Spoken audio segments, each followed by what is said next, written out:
Okay, again, we should be live. So welcome to yet another session of the Global Groove Electronic Music Workshop Program hosted by Groove in collaboration with the Goethe Institute. We will meet 2 more times this week. Tomorrow we will talk about the ethics of music journalism, and on Friday our 10 participants will present their perspectives and ideas on music journalism in a globalized world. Today, yeah, sure. Sorry. You can still, and again, comment and leave us questions in the YouTube live chat, of course. We will monitor it and collect them all. So yeah, today we will talk about conflicts of interests, and I will try to present some thoughts on this. I'm Kristoffer Cornils. I'm co-organizing this together with my colleague Laura Aha, who will be presenting tomorrow. And I've been a cultural journalist for about a decade, and thus I have many contacts within the scene, so to speak, some of whom I'm friendly with, some of whom I really call friends. And but I also work for festivals, for labels, for artists and booking agencies as a freelance copywriter, so to speak. So there are many conflicts of interest that basically shape my everyday work, because there is, just many dependencies that kind of rule my life in some kind of way. And I've always tried to be very transparent about this and try to very rigidly separate two things, my work as a music journalist from all the other stuff that I do. But yeah, like I said, conflicts of interest still are there. So like I already mentioned, tomorrow we will talk more about the individual ethical implications of what it means to be music journalist these days. And I will try to zoom out a little and like to highlight some larger issues and maybe propose some ways of possibly tackling those. So yeah. I'll just start after I've done my own introduction then. And whoops. So yeah, what's a conflict of interest? A conflict of interest can very broadly be described as a dilemma in which two different parties or two different goals seem or really are incompatible with each other.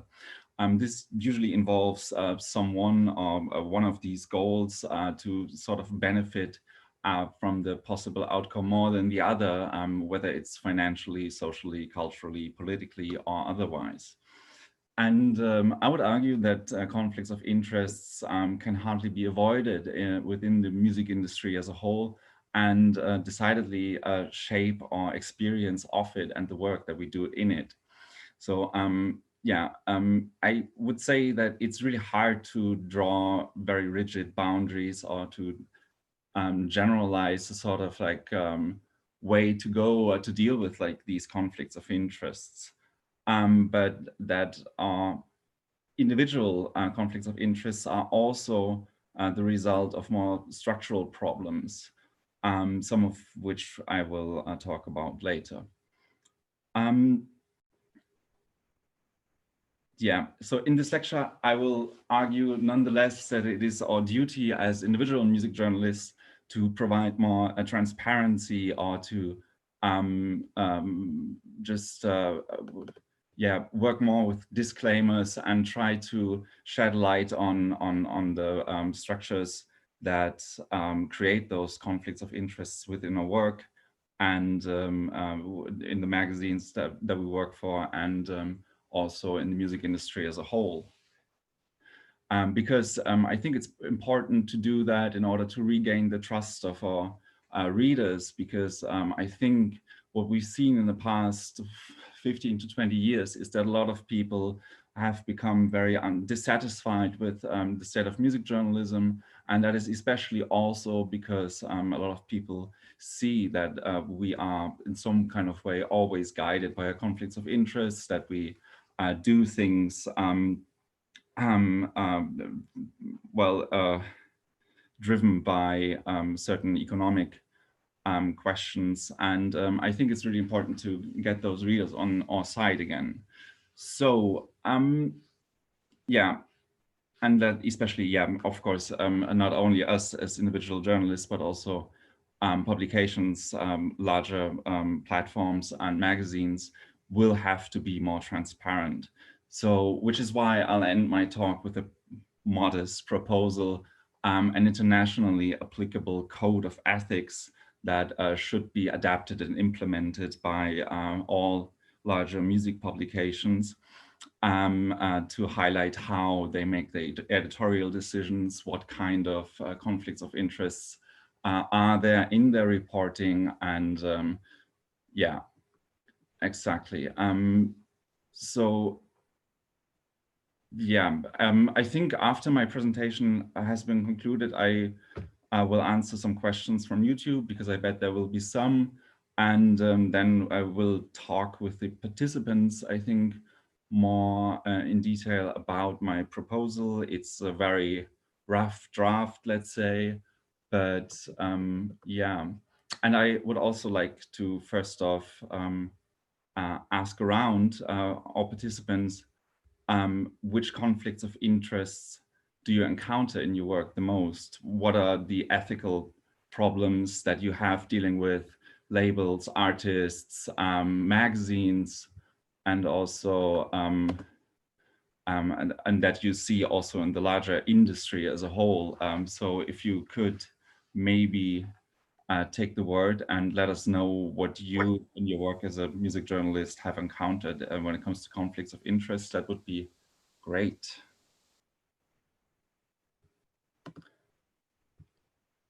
Otherwise, I have prepared a list of conflicts of interests, very hypothetical sometimes. Some are taken from real life that I can just read over a little.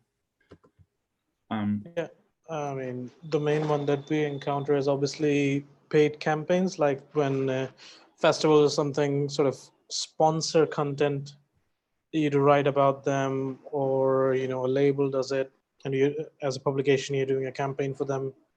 Well, you have to be all daffodil and dandies, all just positive about it. You can't really do much for criticism. And even for like exclusive content, if somebody gives you some exclusivity, then it's like they only want good words on it. Then obviously the one we discussed in a previous session is like when it comes to interviews, oftentimes people say something and then when the article's published, they reach out. Obviously there's turnarounds for it. But yeah, that's the primary ones, most common ones. Yeah. Yeah, so basically, yeah, paid for content is one thing that really puts you in an awkward position, especially as an editor, of course. Then there's, of course, yeah, like personal connections that you have with certain artists, for example. Like, will you write a fierce takedown of someone's work if you're friends with them, right? So stuff like that. Do any other of the participants maybe want to share some other thoughts that they have on what constitutes a conflict of interest in their field of work, especially also maybe thinking about working with editors and magazines as a freelancer? Because I think that's... Hi, good morning to all. Good morning. I think the economic question is always appealing.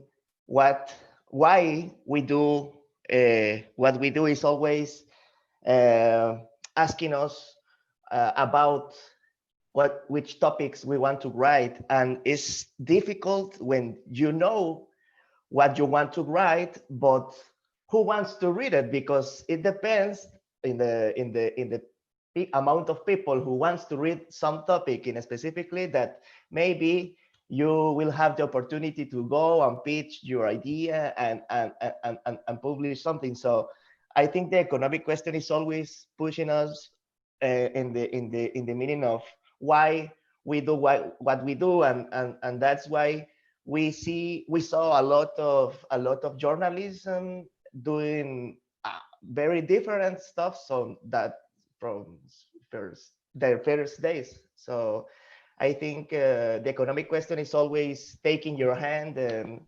changing your style, your lifestyle. So Yeah, yeah. Yeah, I would say that a lot of conflicts of interest are primarily economic, or at least economic in a sort of abstract way, because there's always a question of like who benefits from what I'm going to do next in this dilemma that I'm in, right? Like take for example, I think also for freelance artists, writers, what is also a huge conflict of interest is when you're in touch with a magazine, you maybe pitch them something, and the question of like, what's the fee gonna be is never being really brought up, and maybe it's the first time that you try to work for this magazine, and you don't want to ruin it by like asking for money straightforwardly. But then it has to come up at some point, or maybe then it doesn't come up. And then what do you do then? Do you ask them after the article maybe has been published, like, okay, yeah, like when do I get my money now, and how much is it going to be? So there's a lot of fear about that. That rules is also amongst freelance journalists. I think like, has anyone ever maybe been in a situation where they have been commissioned to work, but they also knew someone else who would be interested in writing about that, but they just kind of took it, like there's always questions like these, like when it comes to like, okay, what's more important to me, my solidarity with like maybe another writer, or my friendship even maybe with another writer, or my own personal gain. And it's really kind of terrible to navigate through this. But yeah, like I said, I think conflicts of interest are very, very pervasive. Also on bigger scales, if you think about like, yeah, like editors especially, who have to deal with like what Gustavo said, like, okay, do we report on this artist because we know that they have a huge following and our article will go viral, or do we try to go for something more interesting? And so yeah, like there's a lot of yeah, conflicts of interest that we have to deal with in some kind of way or another. They are all shaped by a certain economic structure, even when money is not really involved, right? Like for example, yeah, like I said, like you're friends with an artist, and maybe they want to be interviewed for your magazine. Do you tell them, no, I don't do that because we're friends? Or do you think, okay, but on the other hand, I trust myself to be professional and neutral about this. But then again, so many personal things about them. Is it ethical um, um, to kind of use that in an interview? I think we will be talking about that more tomorrow. For now, I wanted to zoom out a little, but I've also sent around sort of like a list of, I think, like 35 or so scenarios in which I just, yeah, I provided some hypothetical, or sometimes also stuff that happened to me or others that I know, examples of what a conflict of interest can look like. I think I'll try to make that available in the YouTube chat as well for others to look at later on. For now, yeah, I think what Gustavo said is absolutely right. And there's always some kind of economic structure to a conflict of interest. Like I said previously as well, that may not always be purely financial, but also sometimes has cultural implications, or social or political implications. But yeah,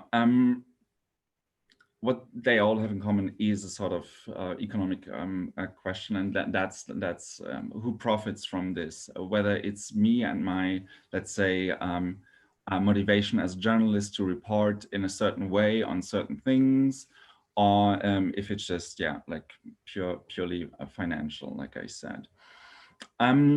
Which brings me to something that I think all of us kind of know as music journalists, but it's really not being talked about so directly, and that is the question of independence. We use that word independence quite openly and frequently when we talk about music. There's of course like indie music, we talk about independent labels, we talk about independent artists and such, and that has a certain meaning, that word, but factually, if we look at it, it's not really true. So especially as music journalists, we cannot be fully independent because we are in a very unique situation. When you look at it in the broader scale of journalism, I can report on economics, for example, without, I don't know, like also dealing with derivatives on Wall Street. That's absolutely possible, but part of our integrity, so to speak, is very much connected with us also participating in the scene, that we should be somehow distanced observers for. So I think already that makes it possible for us to be truly independent, because, well, obviously, the more people we know within the scene, the more we know about just clubs, the more connections we have, the more the easier it gets for us to actually report on certain things, because obviously, well, if I know who to call about a certain subject immediately, then that gives me an advantage, obviously. So,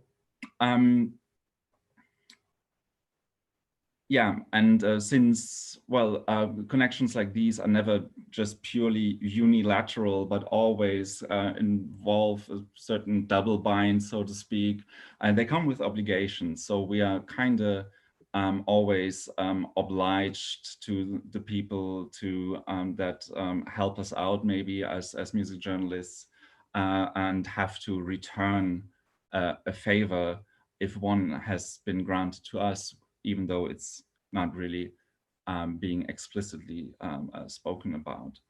So, and at the same time, I would say we are also very much indebted to our audiences, right? Because first off, if there isn't no one to read, if there isn't anyone to read what we're writing about or what we're reporting about, then it just wouldn't make any sense. So in a certain way, we have to meet their demands, whatever that is. Maybe ideally, their demand is that we report on stuff that we are also personally interested in, that we also personally think that should be highlighted and or maybe criticized. But often it also means that we kind of have to be on the lookout for, okay, what do those people want? What do we have to give them thus in order to make a living, basically? Because obviously it's also a financial obligation. And they can be, for example, paying subscribers, or in the very least, they're visiting our homepage, will generate revenue for us in the term of ad revenue.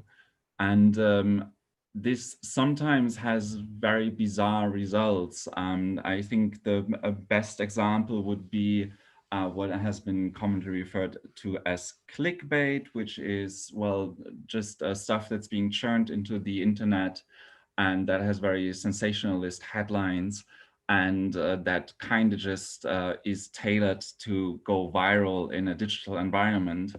And to give you some examples, I think you can best explain it when you look at the reporting around Berghain, especially in the past, I don't know, like 10 to 8 years maybe, where you've had a lot of articles which were just picking up on the smallest, the most insignificant things, like, for example, hold on a sec, what do I, oh, Jesus, no. Whoop. Here we go.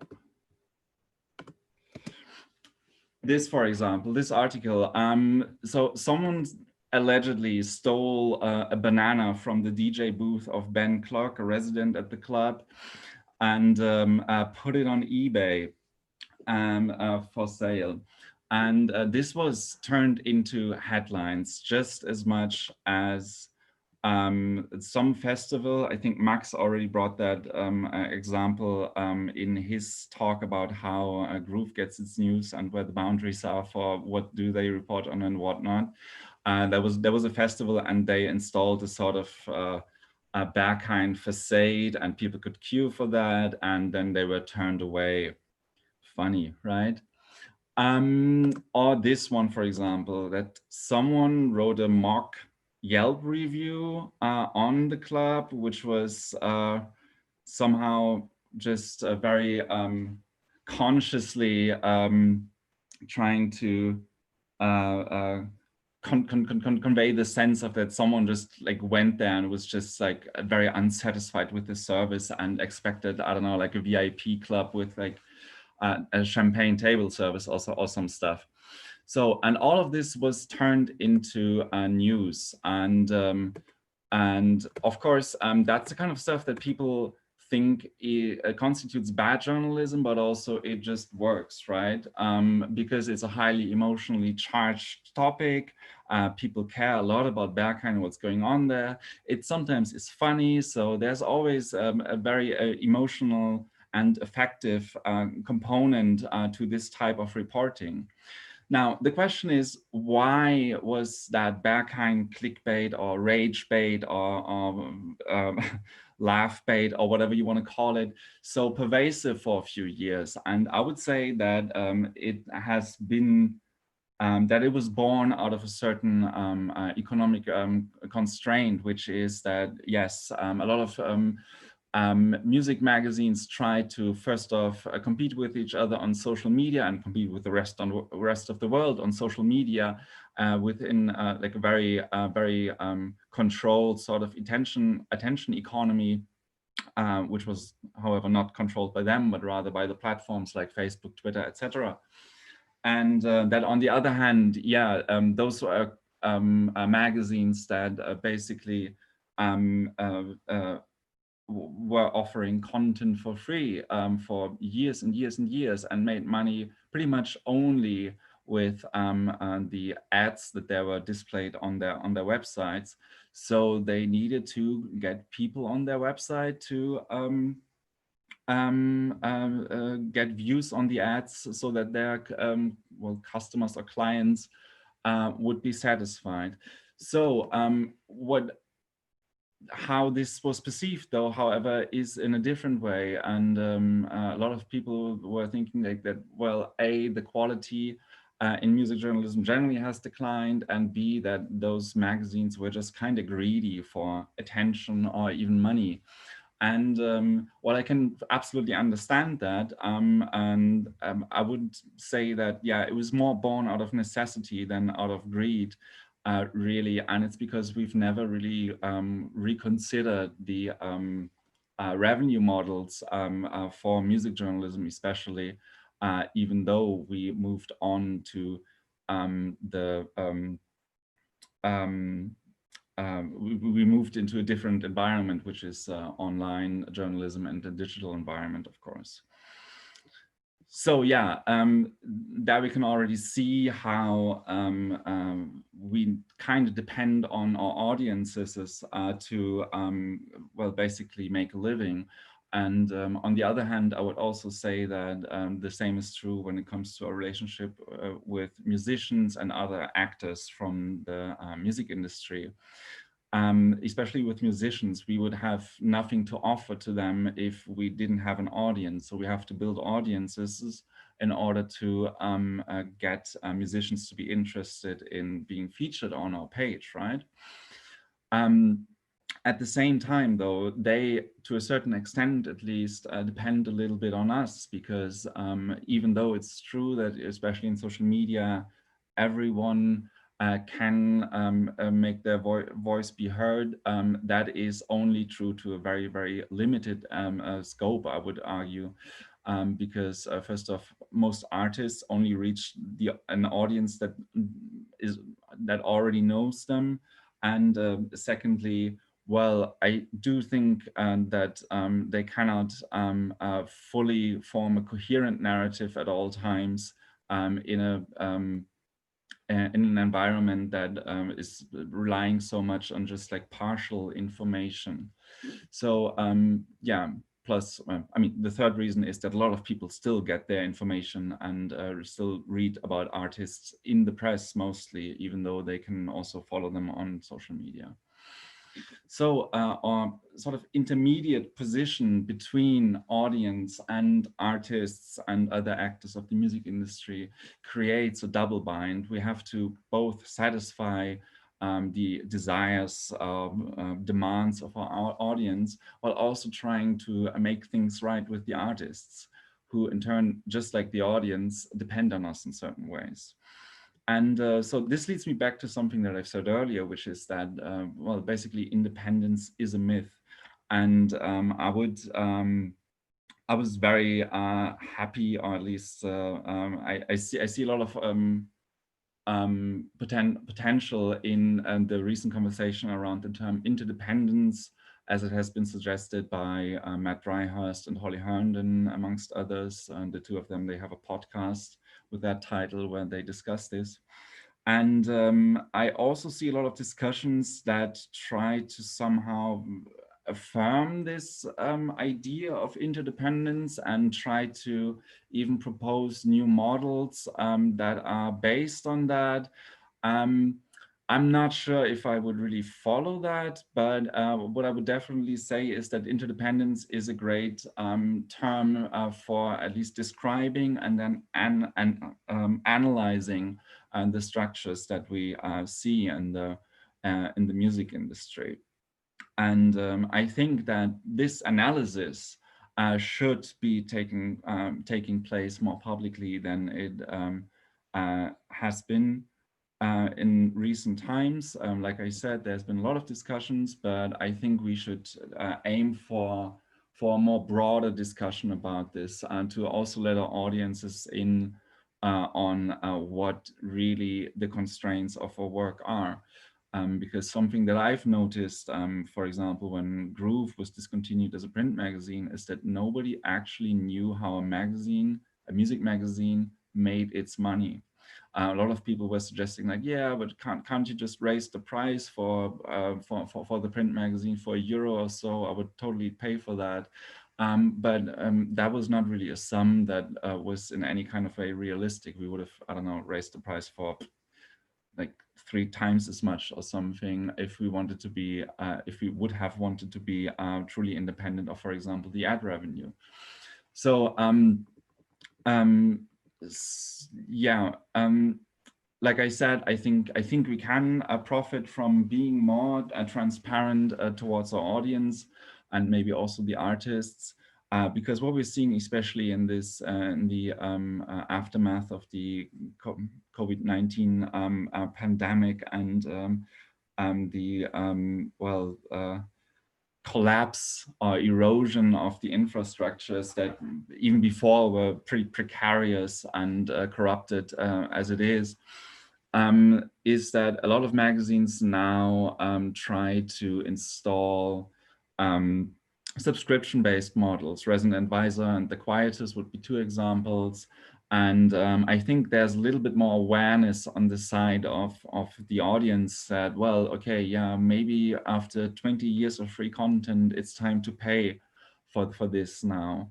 On the other hand, I think we should really try to sort of like deepen the understanding of what the economic contexts and structures really are, in which we are moving, and in which also shape, like I said, our reporting. So I'm going to try to do this a little and present 5 different revenue models for music publications that are the most predominant, I would say. It's important, though, that pretty much none of them really exist separately from each other. So most music publication will use a mix of maybe 2 or maybe even more. So yeah, the first one would be the subscription-based model. That is something that rarely ever exists just by itself. Yesterday, we've been talking about the new trend towards newsletters where individual music journalists send out a newsletter once a week, but they also offer free content or like a paid for content, basically, through services like Patreon and whatnot. This is, of course, a model that puts you in direct dependence on your audience, and you will always have to try, to a certain extent at least, to meet their demands, because why should they subscribe? Why should they support you if they think that, well, what you're doing is not really what they want to pay for, right? And apart from, well, like I said, like most of those services use Patreon or other models, so there's also certain dependency on those platforms, right? But yeah, I think like even the subscription-based models usually come with the ad revenue-based model together. And the ad revenue-based model would be the most common business model in the digital environment, even though it does have its roots in print media. So what's the ad revenue-based model? Companies in the music world, that's record labels, that's individual artists, that's booking agencies, cultural institutions, or other firms that may be producing something that has something to do with music, or just other multinational corporations that kind of want to market themselves in a certain subcultural environment. And those pay to advertise their products in the magazine. This comes with very, very obvious conflicts of interests for the editorial staff, because even though in Germany, for example, the person who's in charge of the ad, or the team which is in charge of the ads, should always work independently of the editorial staff. And even though all paid for content should be clearly communicated as such, the lines usually are very, very blurry.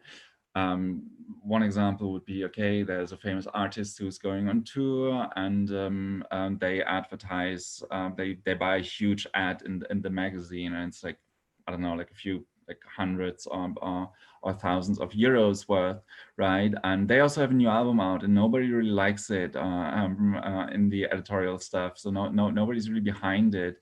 But can you really have gigantic advertising in your magazine and at the same time maybe not run a review or run a negative review on that?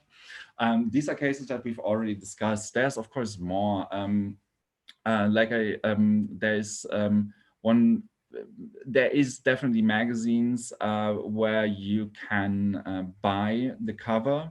So basically you just pay them a large sum, and you end up being the cover story as an artist, for example. This is a practice that is not really being talked about, but it definitely does exist, and it is never clearly marked that there is some kind of deal between the artists or the management or whatever and the magazine. Another curious case that I sometimes encounter is, for example, in electronic music, what you sometimes have is those features on how a certain piece of gear or like hardware, like, I don't know, like a drum machine or like a certain, like DJing and equipment or whatever, has shaped a certain sound or subculture or subgenre. And many times I'm always wondering, because since there is no disclaimer that this was paid for, is this really the case, or does this also maybe have to do with like some well, deals that were being made in the background and we don't know about it?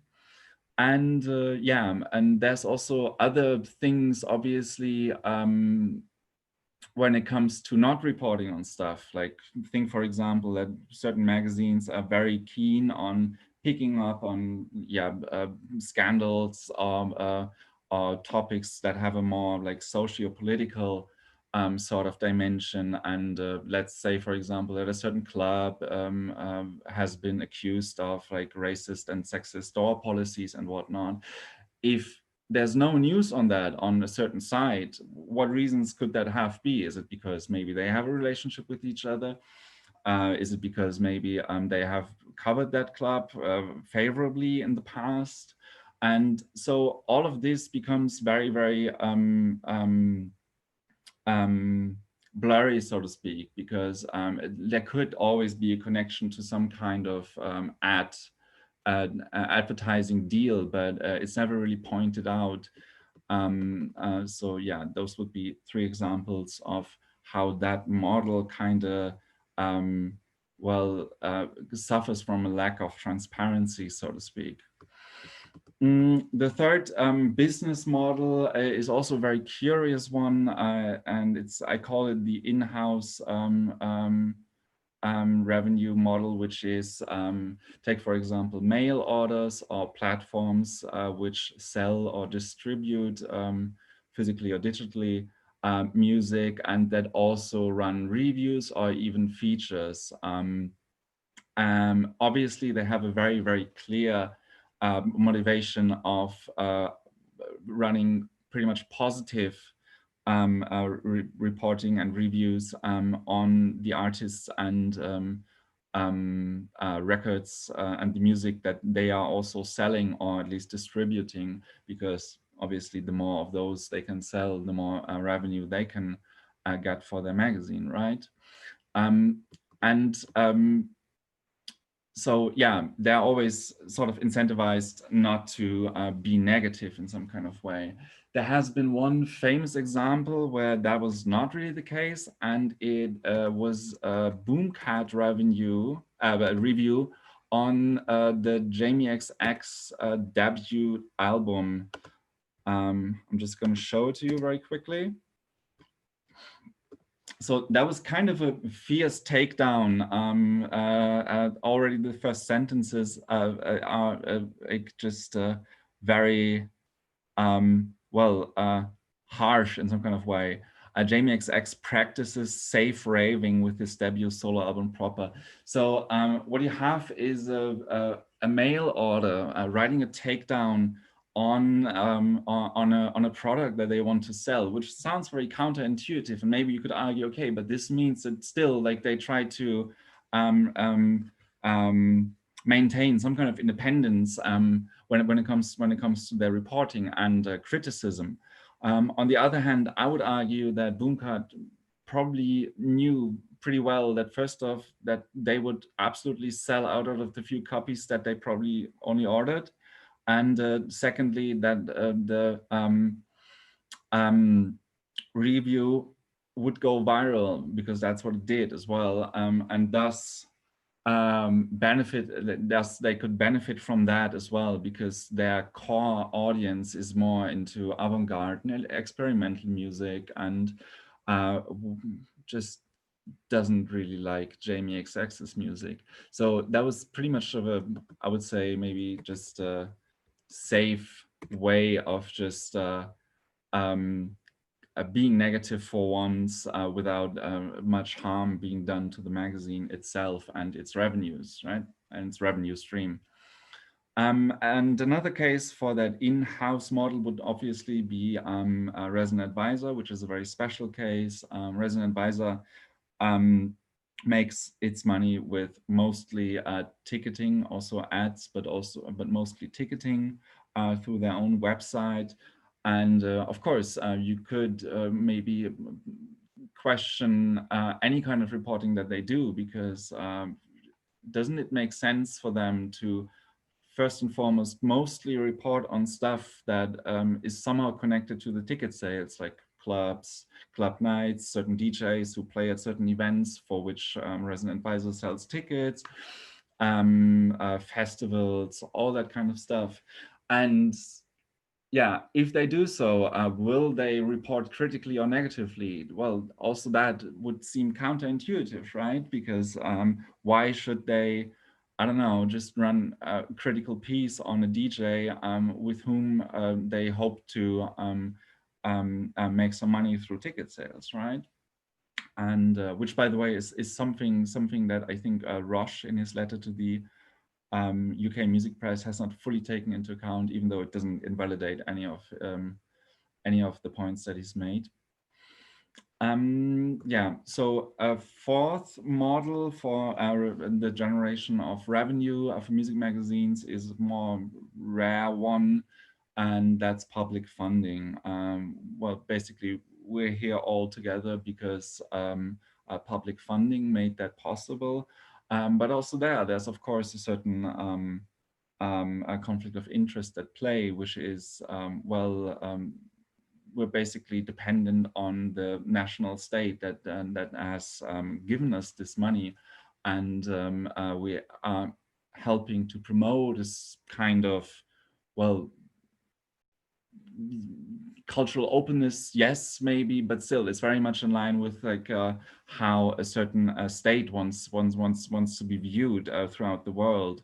And you could also, of course, ask like, okay, if we do something like this workshop program, doesn't that also create dependencies for the participants of this workshop or for anyone else who is just watching and using this as an educational resource?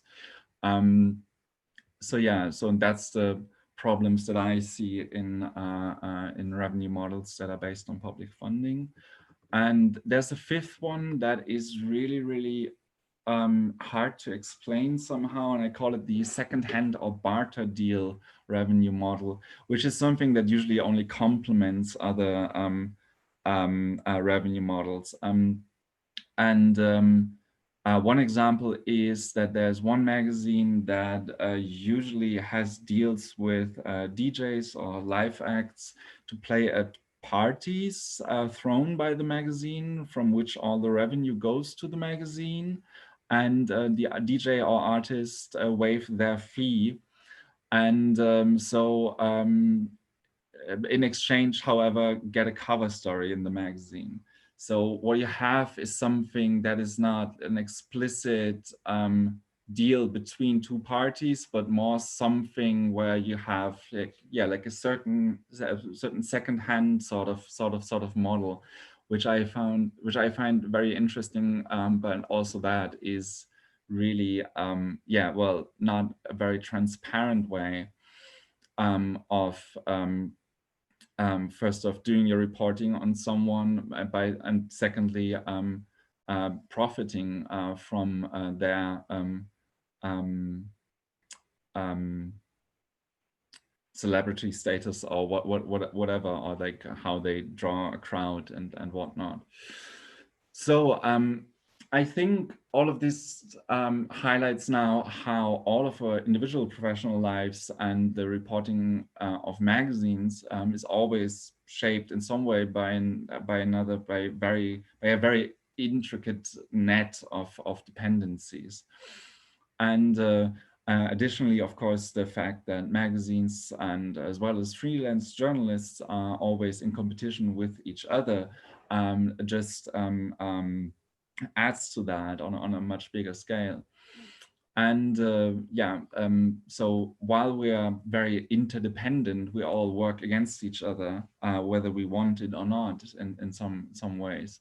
Like I previously said, like sometimes, like you're in this position like of having maybe a friend who's also a music journalist, and you get commissioned something and they don't, and what do you do in these cases? Do you go with your idea of solidarity, or do you just take the money and run? And ethically, this shouldn't be such a huge question because, solidarity should come first. But we all know that the reality is sadly not that easy. And what I'm arguing is that these conflicts of interests can never be fully erased, but that they need to receive more attention. Like I said, transparency, I think, is the way to go. I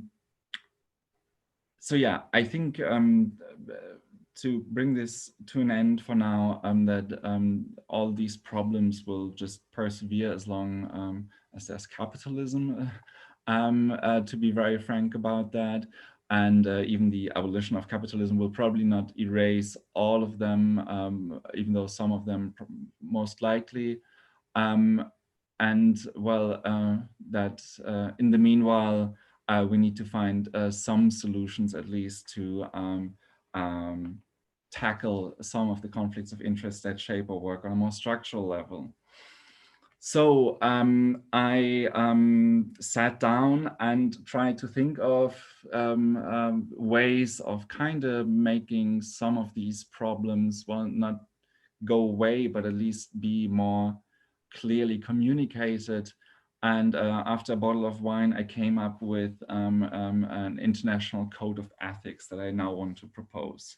And an international code of ethics that should be adapted and implemented by all major music publications. I chose this as a possibility because the legal situation, of course, when it comes to disclaimers and general transparency and the separation between advertising, for example, and editorial differs from country to country. So if we all kind of, if the magazines themselves would take on the responsibility to subscribe to a certain code of ethics, I think that would make them, more internationally comparable and would make it possible to, really be transparent about some things. So so I made that up, and it's still very brief, I would say. I try to be very, very general, but I'm looking forward to any comments and questions. I don't know, maybe I can open this up also before, if someone wants to know anything right now. Do we have any questions, Laura, or participants? Because otherwise I would just go and read my code of ethics. Okay, doesn't seem like anyone wants to chime in, so I'm just gonna go. I will talk something. Oh, yeah. Okay, I am agree with you that we are interconnected. So independence is a myth, but autonomy is a must. Independence and autonomy are two things, and all we should be able.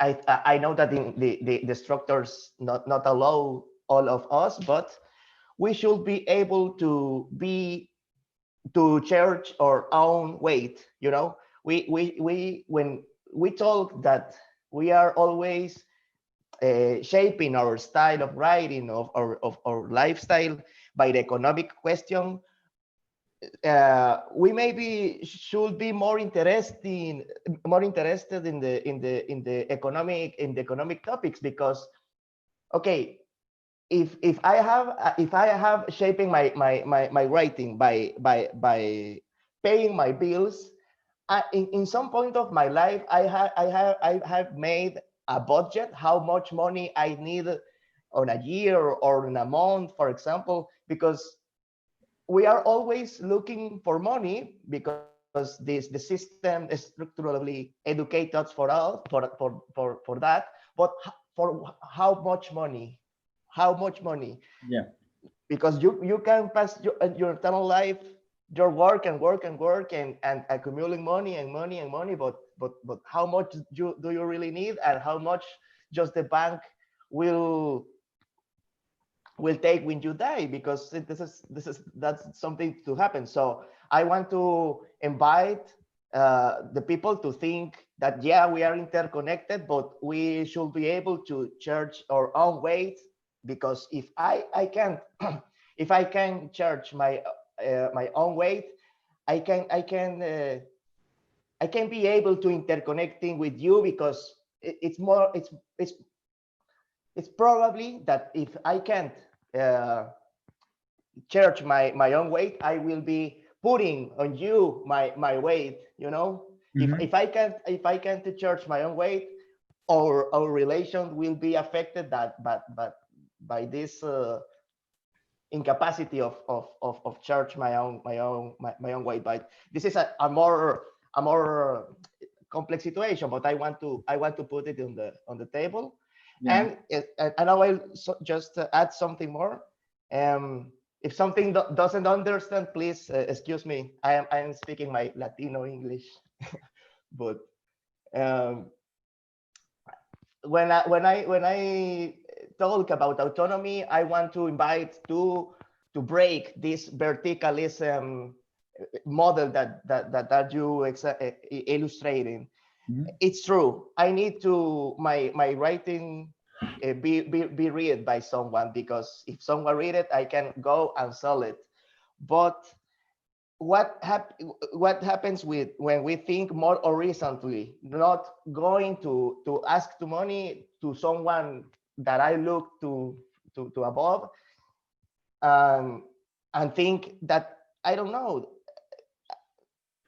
we all need to all. I need a graphic. I am not a graphic designer. I need a graphic designer, and maybe the graphic designer needs an input and writing input to sell his projects, his personal style.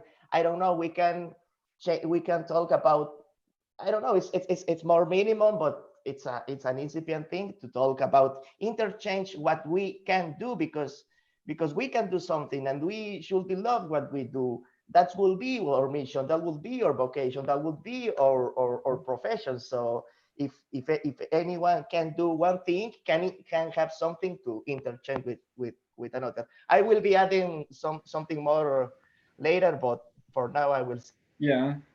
I mean, I'm not saying that we should somehow abolish the division of labor or anything. There's, of course, like everyone brings forth like different qualities, different talents, and I'm not arguing with that, and I'm not arguing with the fact that we would in some kind of way like also still continue to be interdependent. If, for example, I don't know, like capitalism would someday be abolished. No, that's not the case, because more than just the economic system, there's also, of course, like certain social and cultural aspects, and like the question of qualification, for example, which make a sort of pure autonomy, of course, always impossible. But I mean, I do think there's a beauty in that we can all only ever like get shit done if we work together, right? And I think what one of the underlying thoughts of my code of ethics that I'm now proposing after this is also that it would be something where all music magazines could potentially come together in some kind of way and say, okay, we all in this together right now, and we all subscribe to this certain way of dealing with things, and that would just level the field a little bit, and also would maybe or hopefully could lead to more just cooperation, right? Instead of the competition that we are seeing right now, which is not exactly helpful, because everyone is just like really struggling to survive. And I think it would be important. It would be now, like especially now, it would be very crucial if we all just kind of come together a little bit more. Which is also why after the code of ethics, I'm going to also propose or like sketch out maybe a little bit what an international union of music journalists could look like. So yeah, I don't know if that answers your question, but it was not really so much a question. It was, yeah, it's more quite a comment, because the next thing is if the culture can sell, and if the culture is sold, it can be sold without being affected by the economic factor, because that's why we saw Vice and all these publications doing this superficial stuff, because this is another kind of cultural. But the question is, what we think that is interesting could be sold and could be sold without being affected. yeah. No, yeah. I mean that's the whole clickbait thing is a very good example of, I think honestly, that a lot of the publications who did that kind of stuff didn't actually want to do it, but they just knew that it worked. So yeah, but that's a very good example how the culture, and also how culture is being interpreted and then mediated to the readers, is being shaped by economic questions, and it's so very clear. And yeah, anyhow, I think I'll just try to go over to my little Megalomaniac program of or my, how I call it, modest proposal for hold on a sec, for a code of ethics. So I'm going to share my screen for this so everybody can read along.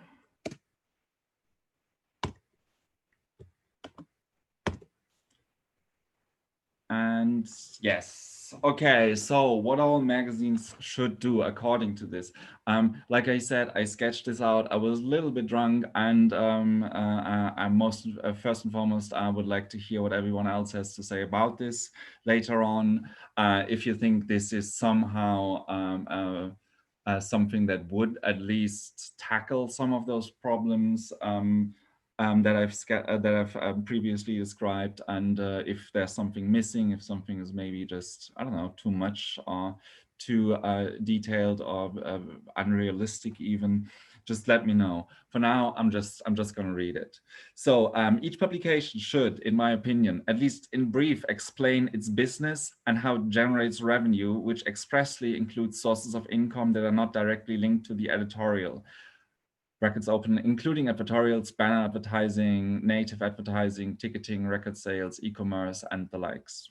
Each publication should provide a list of companies, PR agencies, and the likes from which it has received any money or had barter deals with in the previous past 12 months. Each publication should provide disclaimers on all articles that have been paid for or even mention companies, PR agencies, and the likes from which they have received any money or had barter deals with in the past 12 months.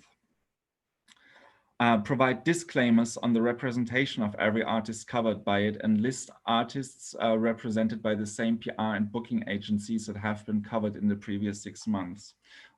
This I should maybe explain a little. Again, Roche's letter to the UK music press, there was this term that he proposed, which was like a factor of ignorance. I think it was, or the scale of ignorance, which was basically how many times more Ben UFO, I think was the example, or Hassel Audio as a label was reported on than black DJs and artists from a certain subscene in this case. And I think it would maybe make sense to point out, yes, okay, we've already had so and so many articles on this artist in the past few months, and also about artists that are represented by the same, like I said, PR and booking agencies, and etc., etc. Each publication should provide disclaimers if it has barter deals with artists, DJs, and other people or institutions covered by them, e.g. if it profits from said artists playing at concerts or club night sets that it profits from financially. Okay, I should maybe rephrase that, but that's the example that I've been given above, or earlier, I mean. Each publication should give detailed information on how and how much freelancers will earn from writing for them, while also providing information about how their staff is being paid and by whom in relation to each other, i.e. in percentage relative to the highest earning staff member, expressly including interns. The highest earning staff member would probably be the editor-in-chief, and if whatever another editor earns 70% of their of what they earn, you could without giving really clear numbers, you could still kind of make transparent how, like, what the financial pecking order is, so to speak.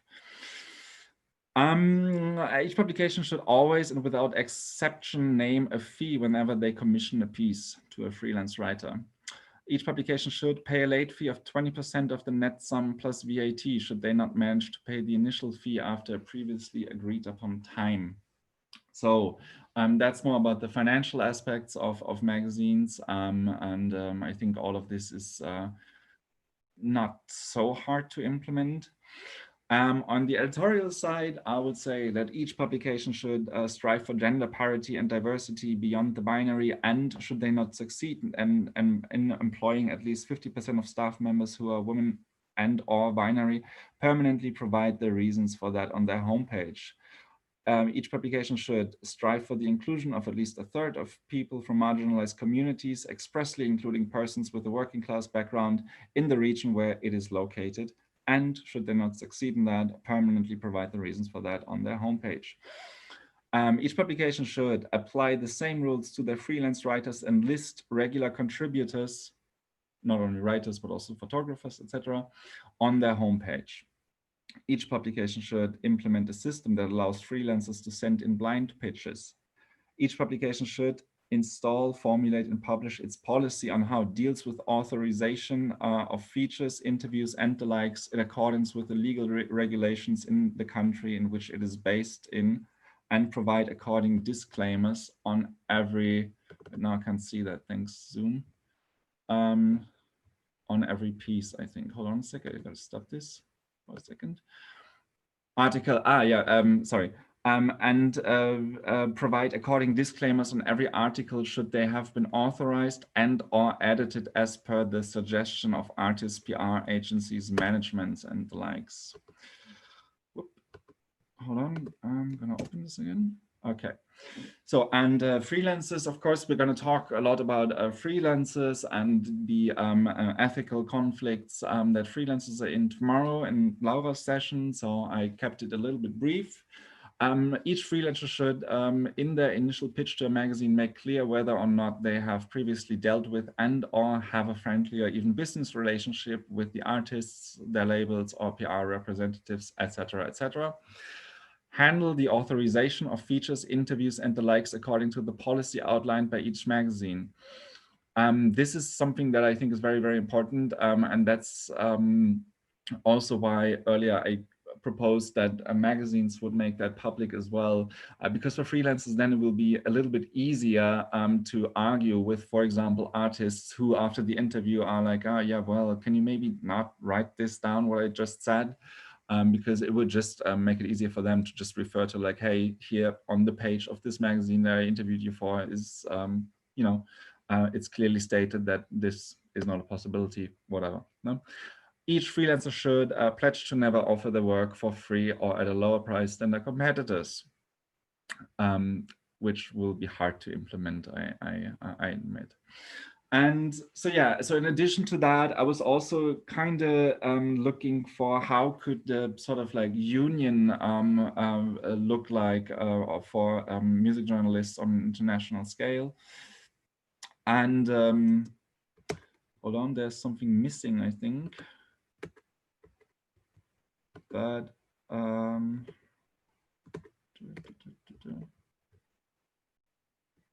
just one sec.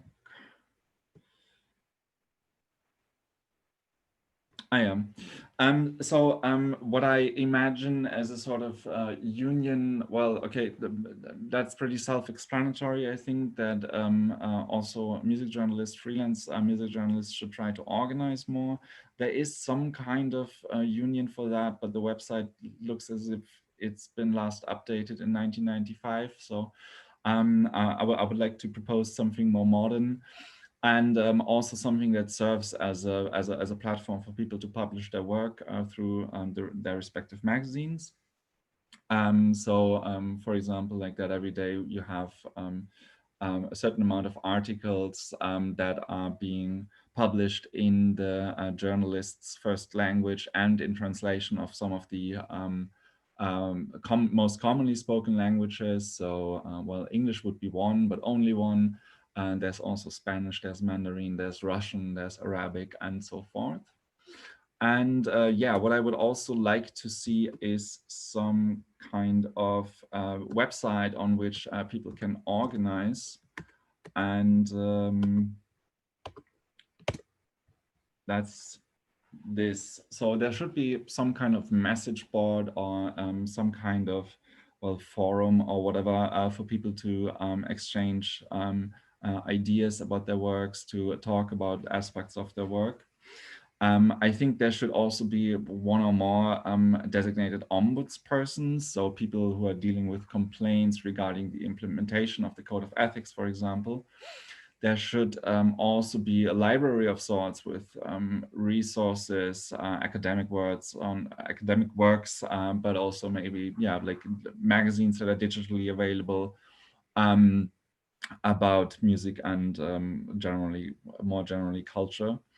There should be offered educational programs and workshops, I think, and of course, regionally specific legal advice, should that be necessary, is something that I think would be good to have. Well, and then I try to, because that's the first question that is, and that comes to everybody's mind, I guess, like, how do you finance this? I think, well, unions usually rely on members' fees, and that's very hard to kind of implement on an international scale. So I was thinking that, yeah, there should at least be some kind of members' fee, which is determined in relation to that person's monthly earnings. So I don't know, like 5% of what they earn monthly or whatever. Of course, there is also the possibility of public funding and money from collecting societies, because there's some collecting societies that don't only deal with music, but also the written word and its publication. We have one here in Germany. And like I said, I think it would also make sense if that platform served as an outlet on which articles are being published. And maybe those articles come from magazines that will pay for that, even though that is I think, a very controversial sort of idea that I'm proposing here. So to bring this to an end, I would love to discuss this now. Especially the code of ethics, what you think about this, because like I said, I just made it up like one Saturday evening very recently. And I definitely see some flaws in it. I see a lot of flaws in it, actually. And I am fully aware as well that this puts the responsibility on magazines, and that is like, and in some cases also individual actors.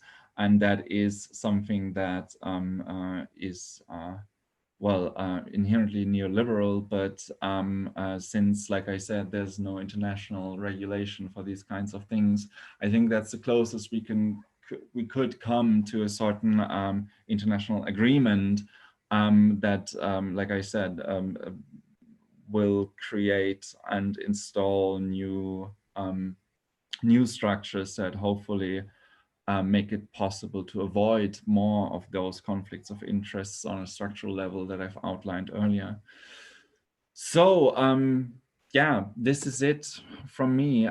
Thank you very much. I hope it wasn't too much and too rambling, but I'm very, very interested in what everyone else now has to say. So come at me. Yeah, thank you very much, Kristoffer. That was a lot of input, a lot of visionary stuff. So maybe this can change a bit. There's some input from Jamie. She just shared like a union that's called Study Hall, I think. So that's kind of, she writes it's quite a US-centric, but it's kind of a union for media workers. And she shared the link with us called Study Hall. Maybe something more music focused on can be like, yeah, just to. Yeah, that's interesting. Yeah, and then there was, sorry, yeah. No, it's just yeah, it's you have these kind of things on a regional scale, but obviously all publications, or most publications that we're dealing with, are active on an international scale. So which makes it kind of hard to really have like sort of like, you know, well, homogeneous, like a sort of like thing that's happening. So yeah, it's just, but thanks, it's good input. I want to ask you something directly, because I think that you are a very transparent journalist, and I invite you, I continue your work in the way you do, Laura, also, because there is no many persons who take so seriously and so passionate them work. So, but I'm reading your proposal, and it's, wow, it's so interesting. I'm very, very, very interested in that.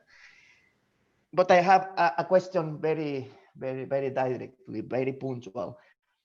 What happened when you have an investor, an angel investor that you know that is clean money, but that person just don't want to be published, don't want to have his or her name public, but you know that is, I don't know, money that comes, I don't know, revenue from cleaning businesses, or I don't know.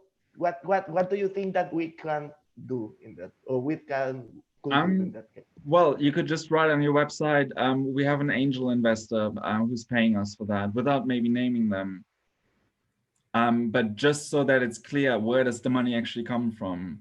Because you have so many generally media firms in general where like nobody really knows who's behind that. Like take for example Colors, maybe you know that, like those videos where just like mega stars like stand in front, like nobody actually really knows who's behind that. And that really works in their favor, but nonetheless it's kind of sketchy. And but yeah, like I said, I try to formulate some of these things a little bit more broadly, especially because such cases are really hard to navigate. And if, for example, someone would say like, yeah, but if you have to name me on your website, I won't be giving you the money. I also like, that's not something that I necessarily want, you know? So when I was putting together this code of ethics, which, like I said, I happily invite you to just add things and stuff and whatever. I don't know, like share it with all of you as a Google Doc or something, so you can just write in your own suggestions. But I try to be a little bit more general in the sense that, yeah, like it just should be pointed out, where do we get the money from, not who exactly. So yeah. So that cases like this one are not so problematic for the magazines, because obviously I don't want to take the, like, I don't want any kind of magazine like to get into potential financial problems or whatever due to that. But I just think it's important to like somehow create a transparency. Yeah. Anyone else? Oh. I have a question about that, kind of related. What do you think about, on the question of like conflicts of interest and the ethics of funding, what do you think about capitalists with maybe problematic politics that are maybe racist or sexist or just anti-environment and, you know, all of the bad things that we know rich people do? What do you think of the ethics of, you know, a lot of these companies are sometimes quite keen of funding these independent so-called publications, yeah, that on the one hand benefits them from like a cultural capital level, or maybe they get tax breaks or whatever. And it's also, and then it gives a platform for artists and writers to, you know, do their thing. But what do you think of the ethics of taking so-called blood money and helping them launder it in this way? And, you know, how, because, you know, it sounds like it's mutually beneficial, but yeah, I feel like sometimes I think there is an aspect of you're helping them to laundering their money to make it culturally, you know, nice in a way. But it's incomplete thought, but I'm just wondering. No, I know what you mean. What happens if certain energy drinks want to be very, very present? All the music. Like, just one example, right? I just made that one up. Well, I personally, as a music journalist, try to never work with those, which of course is not always possible for others. I know that. So on a freelance level, I would say like, well, if it helps you pay the bills, then you got to do what you got to do. On a more structural level, I think, well, more than the ethical and moral component, I think it's important to think, will this be sustainable? Because if we think about a certain energy drink, they build an entire infrastructure of themselves, undercutting so many cultural institutions like independent magazines and whatnot, and then just left. And behind them, like après moi la deluge, what's it? After me the deluge.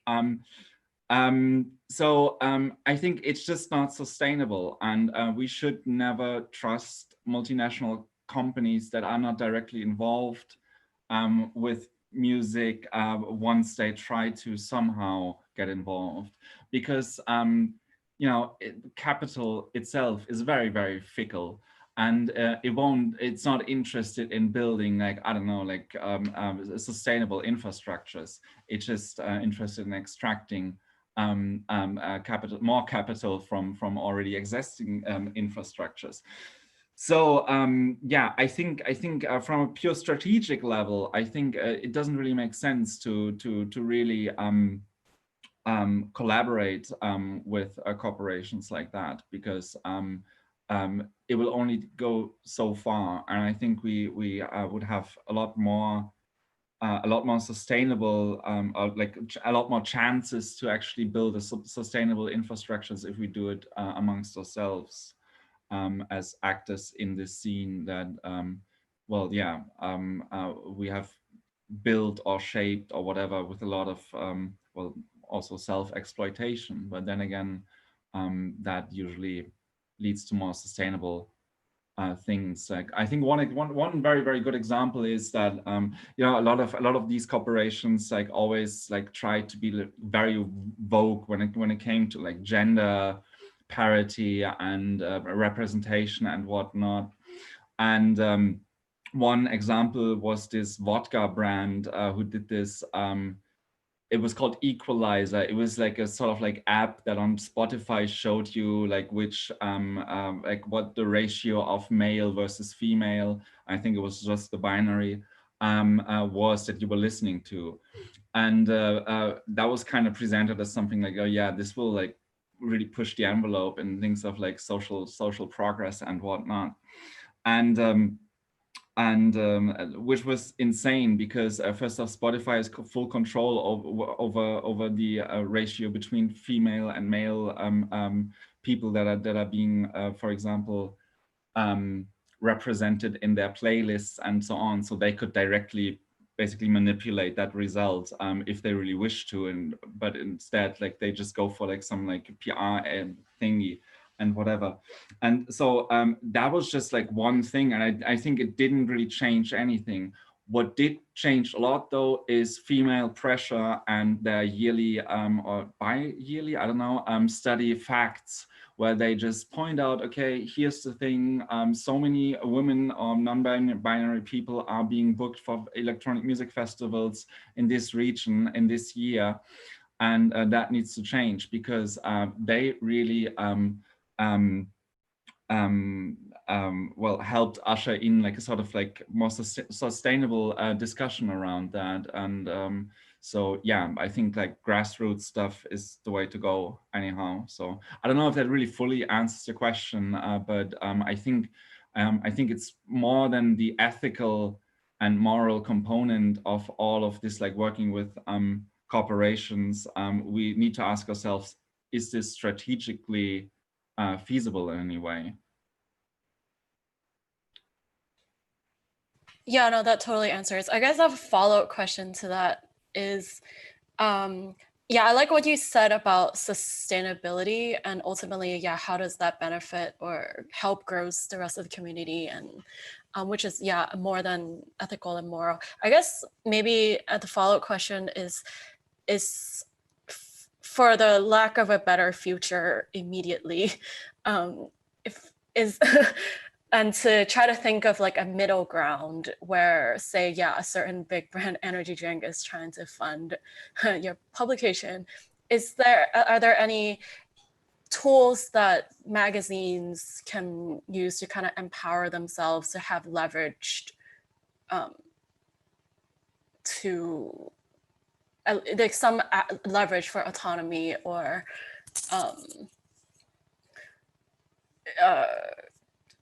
like editorial autonomy or any kind of operational autonomy to kind of keep these compromises to a minimal, like other, I don't know.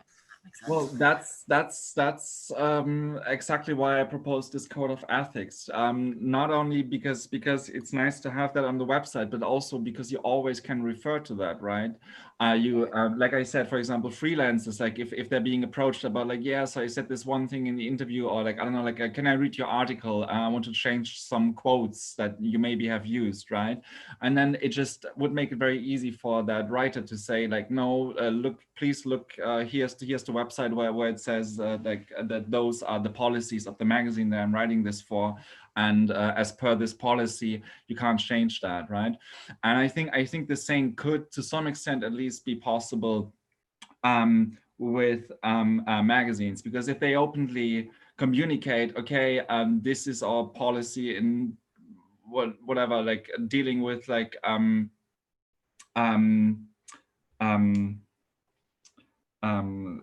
corporations that want to advertise with us or whatever. If this is a policy and we have it on the page permanently and transparently, they could always refer to that. To give you an example, and this is why I proposed a code of ethics, because regulation it differs from country to country. But usually in my work, as an editor for Groove, there were a lot of agencies and corporations who wanted to advertise with us and to do like those like advertorial stuff that is very like sort of like native, and they were never really keen on me writing advertorial like in the headline. And they always kind of, sometimes nicely, sometimes very aggressively, told me like, no, leave that out, like everywhere. And I would, like, I didn't really have any leverage in that situation apart from saying, well, but it's the law, right? And of course, this code of ethics wouldn't be a law, but if, for example, I don't know, Resident Advisor and DJ Mag and Mixmag and whatever, like all these like major publications would adapt such a code of ethics, I think that would create a lot of leverage, because if every of the major publication has co-signed this, that already, I think that gives it a lot of importance, and I think it could be used in like at least individual situations. On a more structural level, well, yeah, I mean, I hope that has the same result, but of course that's tough to say, but because after all, like, yeah, magazines still need money and they have very little right now. But which also is, yeah, like, again, I think, for example, Resident Advisor trying to implement a sort of like subscription-based model and whatever, and Groove, for example, has been very, very transparent also to their readers. Okay, this is the money that we need actually in order to survive, like outright like giving numbers on stuff. I think that sometimes helps. I think what like the only thing that really can save us from corporations completely buying us is the people. I'm not sure if that was super concrete, but yeah, that's what I can say on this subject, I think.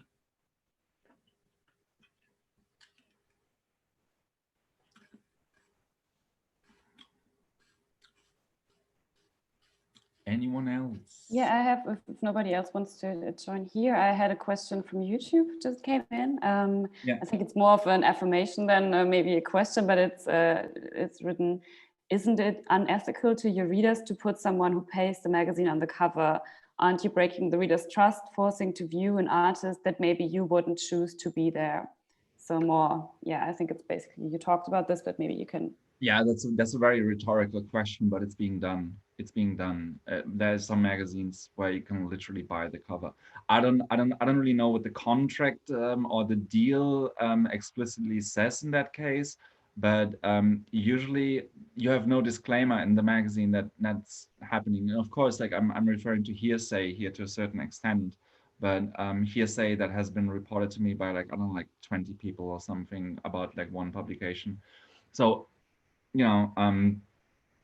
it's there's enough circumstantial evidence, and of course, yes, it's unethical, and also there we can ask ourselves, is this really sustainable? Like there was one instance where it was really, really bizarre, because there's this one magazine that is a little bit more like caters to a certain audience with like, and like has like very narrow profile.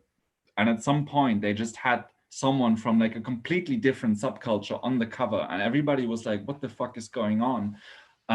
Until they were explained, so yeah, well, you can just, you know, like for 5,000 euro, that cover is yours. And then it kind of made sense. But it was like such an unusual thing that happened. Like if you looked at all the other cover stories from that magazine, that you're really wondering like, what's going on here? Like it just like, it seemed a little bit like the brand core or whatever you want to call it, like has been damaged a little by that. So also there, I think it's also, it's not only is it not ethical, but it just seems to be like a shit move on a strategic level. I have a question following up what we were just discussing with Jamie, actually. Because if we're talking about disclaimers, I have actually been working with bigger corporations because I'm a freelancer and I'm not as critical about it as Kristoffer is probably, but that's a personal choice, I think. And I think I mean, that's up to everybody how they want to work, I guess. Because you just really dropped it like very silently. You were talking about sustainable things, and then you on a side note said, yeah, that usually leads to self-exploitation, actually, or these things being built on self-exploiting structures. And I'm really critical about this because I think this is a really big topic in journalism in general and in the music industry. How can self-exploitation be the way to go? Or like, how can we, like, how do we deal with that in being so inherently necessary in some cases, also to what you are proposing? No, yeah, that's of course, yeah. I shouldn't just brush over that. Whatever I propose is like, you know, like if I propose like, okay, yeah, let's found this like International Music Journalists Union, right? Someone needs to put a lot of work into that, and that work probably will not be compensated. Just as much as like if I had gotten like €1 for every time someone just told me like, why don't you just start a blog instead of like, you know, like working for all these magazines that pay you so terribly, I would have a lot of euros right now. No, I am obviously not in favor of self-exploitation, because also that is really, really terrible. But I still think that, well, I'd rather work for my, I mean, at least then I would, you know, like if I were to start like such a grassroots movement and whatever, and I would put in the work for free, at least, you know, like I would feel like, okay, I'm doing this for myself, and I'm doing this on my own terms and not others that have been dictated. But yeah, no, I can't really argue with that, because obviously self-exploitation is terrible, which is also why I said, for example, in that code of ethics, like when it came to freelancers, that they just shouldn't work for free. Nobody should work for free. Please refuse to work for free, because you're undercutting everyone else in the field. And once you do that, we all will suffer from that, you know? So I'm absolutely not in favor of self-exploitation. So much of the scene that we're reporting on is based on self-exploitation. And of course, that also has a lot of like ideological reasons, you know, that like everybody is like, oh, yeah, but we're so like, we can be happy that we can, you know, do this work at all, you know, because it's not really important, and but like it's like really like sort of like hobby and whatever. So like if you earn some money with it, that's fine, but otherwise, like, do you have to? Because it's, you know, it's just music, you know. But on the other hand, I think it's more important to understand ourselves as workers, as really workers, and workers should always be compensated for what is their work. And that goes not only for music journalists, but as well for musicians and other people from the music industry, which, like I said, exploits a lot of people, or like self-exploitation is really pervasive in the music industry, and it shouldn't be like that. So I'm not advocating that. I'm just saying that yes, most likely whatever we try to tackle now, whatever like maybe ideas we try to put into practice now at this very critical point in history as well, will probably lead make it necessary to exploit ourselves a little bit if we really want to do things. But I'm not a fan of this, obviously.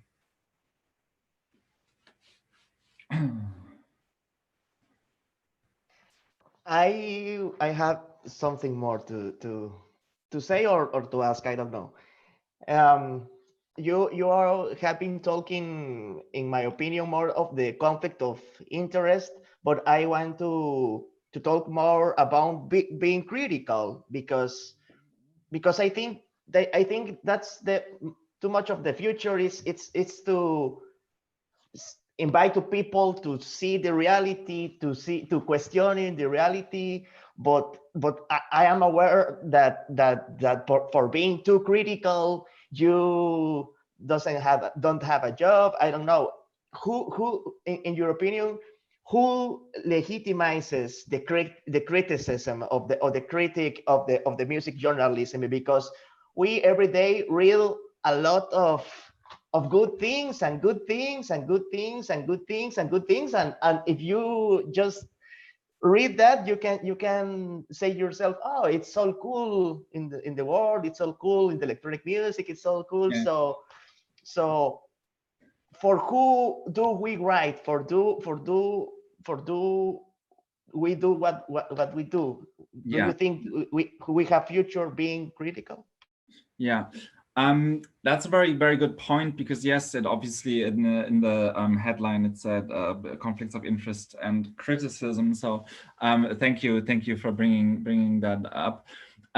What you're describing, there's a word for that, and it's poptimism.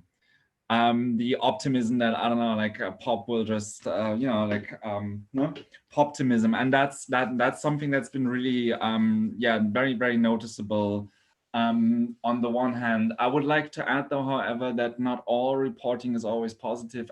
I also see a second strain, so to speak, which is cultural journalism lashing out against very, very easy targets. There's been this one article in The Quietus about a DJ trio, I think, housekeeping, like some like venture capitalists who DJ on the side and who are directly involved in, I think, like some kind of club, but then, you know, like basically people who kind of appropriate a certain subculture in some kind of way, but also destroy it at the same time. So like this gentrification process. And there was this article in The Quietus, and that has received some criticism, I think also in that Roche letter, for lashing out against, like easy targets. Like those are people who we can easily say are outside the scene, whereas nobody talks about, okay, what are about the 1% DJs that are in the underground still? Like, why don't we question them more thoroughly? What about like all those like Marco Carolas, Richie Hawtins, Peggy Goose in this world, right? Why is there no talk so much about them? And of course, I think also there, like I said, it's very easy to praise because that it doesn't pose a threat to me economically. Like if I'm just being positive about stuff, like everybody will love it. Like everybody will tell me like, oh, what a well-written review, even though maybe I don't know, like didn't even finish half of the sentences. Everybody will think it's very well written. I think that's something that every one of you has at one point heard, that like, oh yeah, like that was such an amazing review. But what those people actually mean is just like, yeah, it was very positive about my own work, right? So it's very easy to be that, and that usually, you know, like can also lead to conflicts of interests of another kind. But I think on a more economic level, it's easier to, you know, just like go through life and do this and not be faced with like maybe, like conflicts where you could like actually lose money. And on the other hand, like the lashing out against like easy targets is also something that makes you appear more critical, but actually you are only critical in a certain field that is not really yours. So you know, you don't intervene really in the scene that you're a part of. So also there, you kind of are able to avoid certain conflicts of interest. And I think it's absolutely necessary to question and to criticize whether it's music on a pure aesthetical level, or just the structures behind and in the music industry and the dynamics that just like shape certain processes. How can you do that though? Well, I mean, you can just try to do that and see how far you get. I've been threatened with a lawyer once. I definitely wrote a piece once where a corporation then afterwards didn't want to collaborate with the magazine on advertising afterwards. So that kind of happened, and I mean, I still live, I still write critical stuff, but obviously maybe the next time those magazines that I've written those pieces for will be a little bit more careful in commissioning me. And then what do? Probably, I don't know, like if things go really sour, I probably will have to take another job, and maybe then I'm going to start a blog on the side, and then maybe I can be fully critical. But yeah, ideally it shouldn't be like this. And ideally, I think, yeah, like I said, I think we need to regain the trust of our readers, and also make them understand that, yeah, like us reporting about like some Berghain resident's banana was like, we weren't never serious about this, and we want to go back to providing fundamental, well-researched, well-written quality reporting, and that we need their help for it. And by help, I mean attention and money. So yeah, because that's what makes critical and quality journalism possible, sadly. So yeah. And similar to that sort of, because we talked about like being critical about something like Peggy Gou or something, but for example, if you're talking about more grassroots scenes, like for example, the journalism in India sort of deals with its own little crowd, and you know, hey, electronic music isn't exactly part of the public conscience. It's a very niche thing, and we're sort of collectively trying to create a better environment where, you know, it's sustainable, it's financially sustainable as well. Mm-hmm. So in that sense, most of the time, the advice you get is that the best criticism you can offer is don't cover them. Yeah. A lot of times. So like, does that, what you just said, does that apply to grassroots scenes as well, would you say? Is that possible to be critical on grassroots level? I think it's absolutely imperative to be critical of those kind of things. But like, you can still, I think you can very well manage to say like, okay, like this and that problem I have with like this grassroots movement or whatever, at a maybe time in their own history where like this criticism could lead to fundamental changes, or maybe like some slight adjustments that would make it better, you know. To give you one example, I'm currently working on a piece on Bandcamp. Bandcamp is like, everybody loves Bandcamp these days.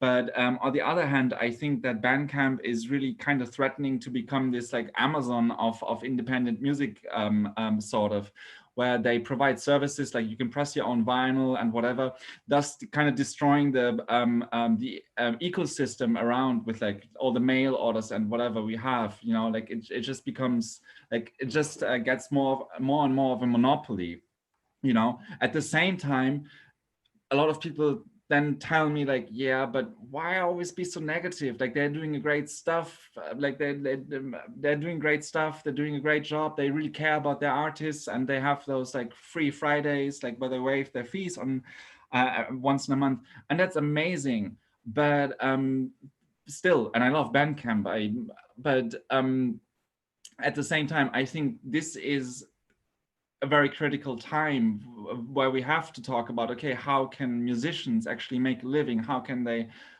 just finance themselves? Like, what kind of infrastructures do we need actually? What kind of support nets should we be building? But just saying that like, okay, yeah, Bandcamp is just like the least evil, so to speak, in this world, like between all the Spotifys and Apple Musics that we have. feels a little bit unsatisfying to me. So which is why I'm working on a piece for that. But because precisely I think that, okay, if we have a discussion around this now, if Bandcamp is really, for example, so interested in what its artists think, then, and if we start a discussion thanks to journalism in that case, and maybe musicians pick up on that and make more demands and whatever, and actual change happens, then Bandcamp could be maybe even more amazing than it already is. And how's that a bad thing necessarily?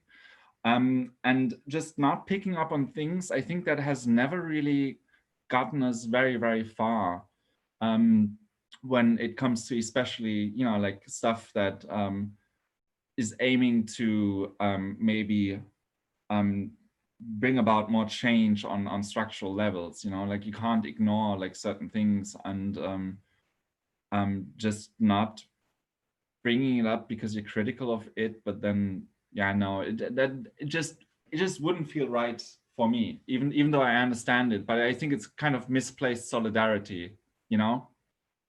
And I think it would be just more respectful and also strategically more feasible in some kind of way to like say, okay, listen, like we love what you're doing, but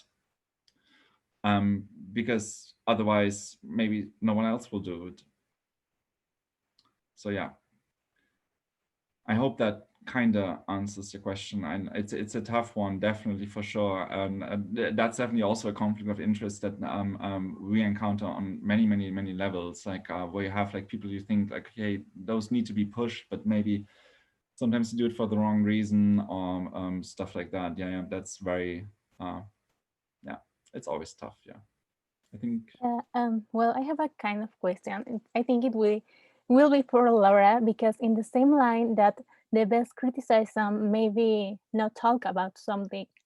For example, when you're interviewing a DJ or a producer and he makes comments that make you feel uncomfortable, you should publish the interviews as if nothing had happened, or how to be critical about famous musicians or DJs are with other people off the stage. Yeah. That's a very good question that I think we will be discussing at length tomorrow. Okay. No, because but yeah. I mean, I've had my fair share of examples, and definitely also Laura has one bigger one that she can bring forth, and we discuss it. Because yeah, of course, that is also a conflict of interest, but that's more something that happens on an individual scale, so to speak, where it's mostly the music journalist and an artist. And I was trying to focus more on structural things today.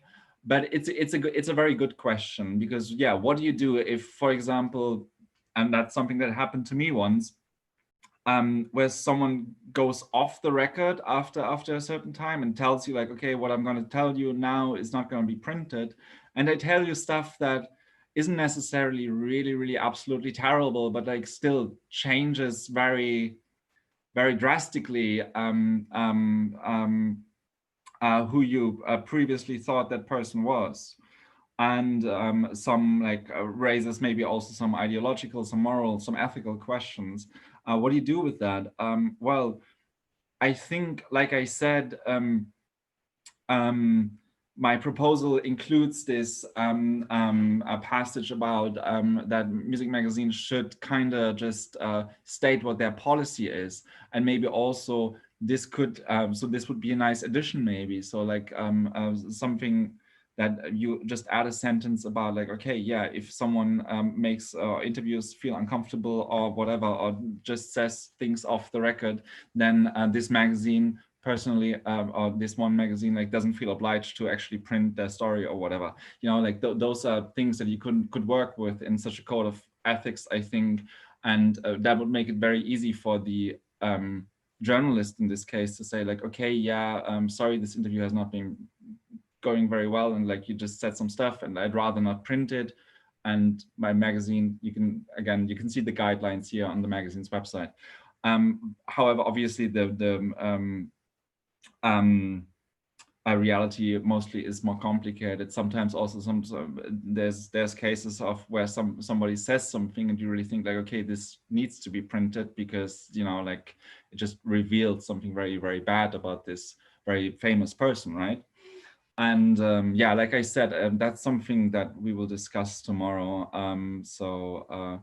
But yeah, that's it, I think.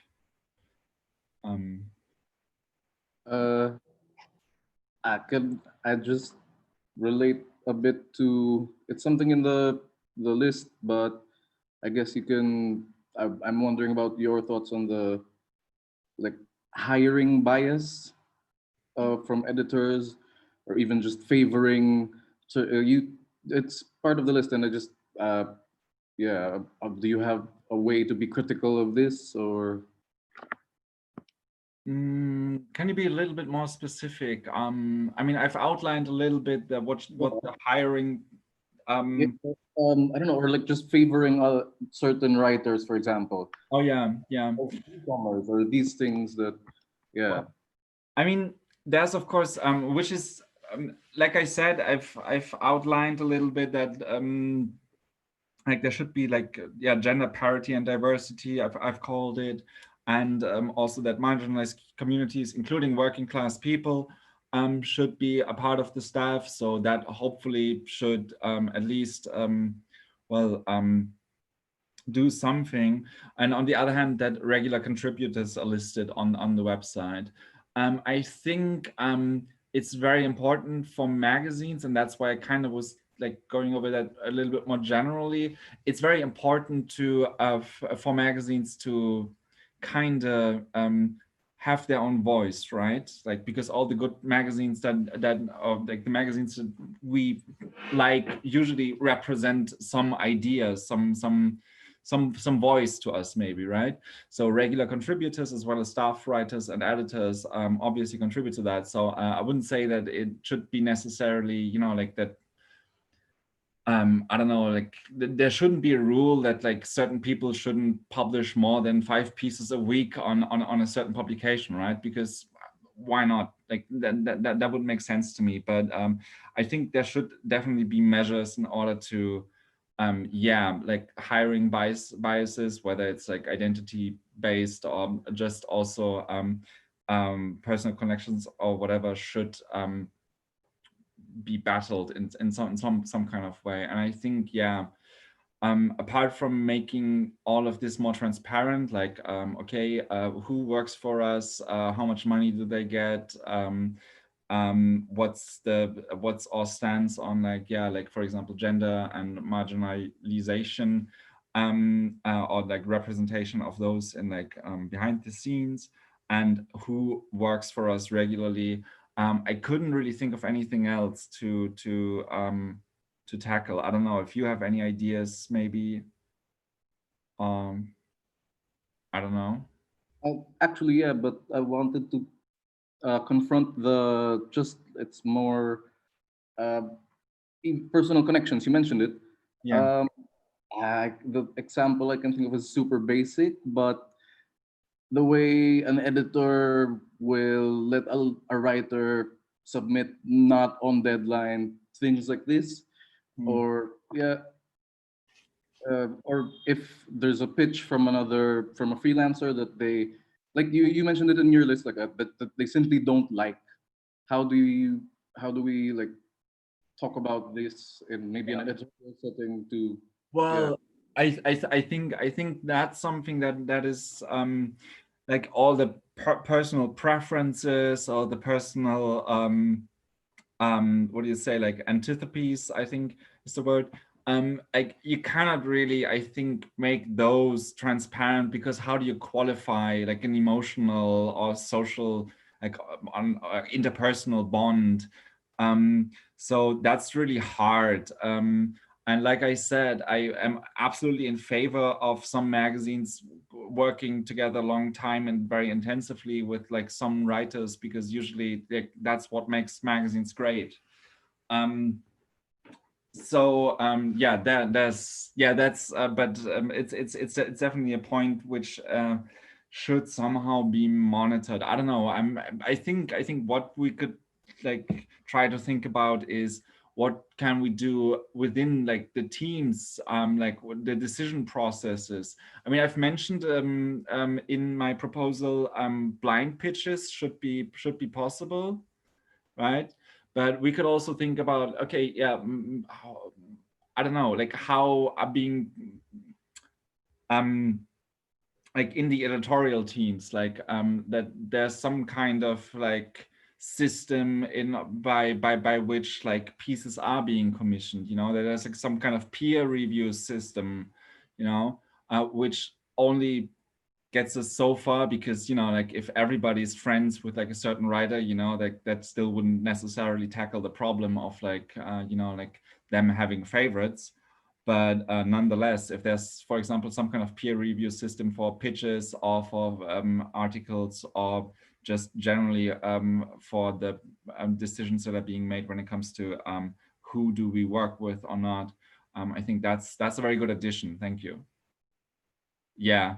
I think I'll put this on Google Docs. I'm just going to invite you all the participants here, so we can brainstorm a little about it, and you can just add stuff as you please. Joe.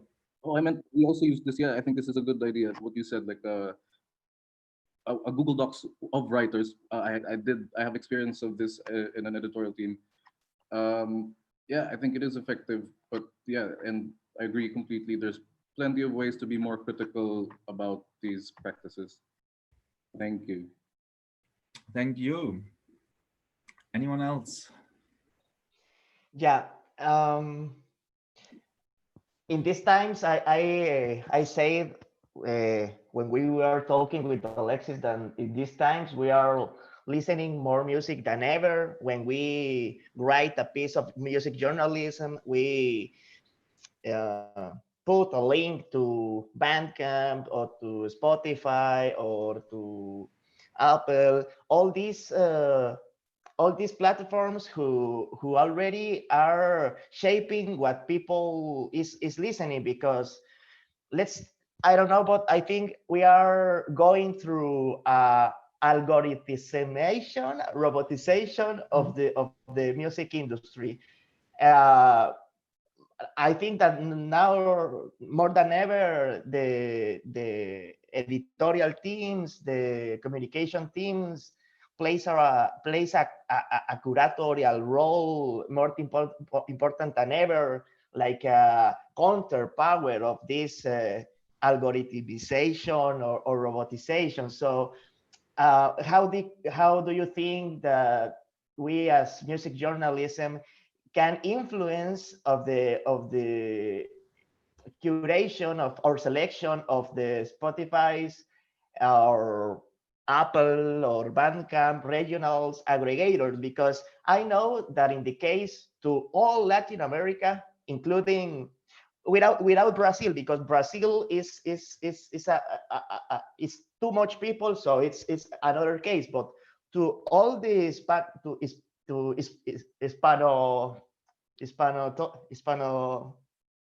to all the people who speaks Spanish, from Mexico, all Central America, Colombia, Chile, Argentina, I think that they are less than 5 people selecting all and curating all the music that all the people listen here in Latin America. I think that I know that, for example, to Mexico and all Central America are just 2 people.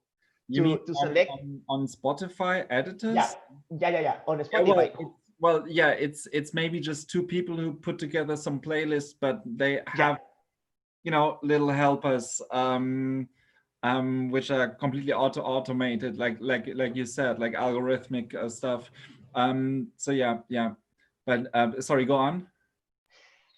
No. So do you think that we can influence in these people, because these people is who is negotiating with all these people, is who is telling, hey, you are an artist, okay, I have 2,000 people in this playlist, I have, I don't know, this bunch of people in this another one, what do you want with, and where do you want to be listened? Where do you want to go and perform? I don't know. It's very close. All this shaping of the listening in the public, and it's very aggressive. Do you know? It's very aggressive. The people, I think that it is every day it is less selecting what listen. They just listen what the Spotify keeps playing. So I don't know. Do you think that we can play a counter? I don't know, a sort of counter power of this robotization era of music?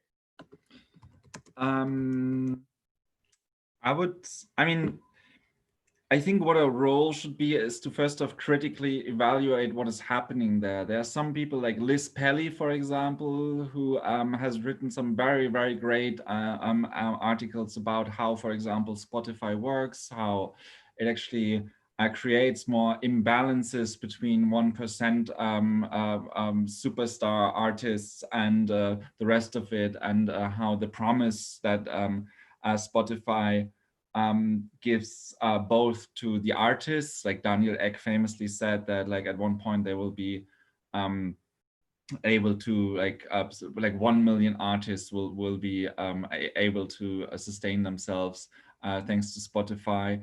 And at the same time, Spotify promises us to discover a lot more, right? Because like, it's Discover Weekly. What we're not discovering anything, it's just being served to us, right? So we should critically evaluate that, and maybe also show people like how exploitative those platforms are. Because honestly, I got in trouble like many times, or like I got into discussions many times, because in my time as Groove, I refused to do anything with Spotify. Like, as I wouldn't like put like Spotify together Spotify playlists with certain things or whatever, because I just didn't want to. I would rather link to Bandcamp or to mail orders or whatever, where people could then listen to samples. But yeah, like so, and like most of the time people understood when I tried to speak about this, like, okay, yeah, why do I think it's like not good practice to do that?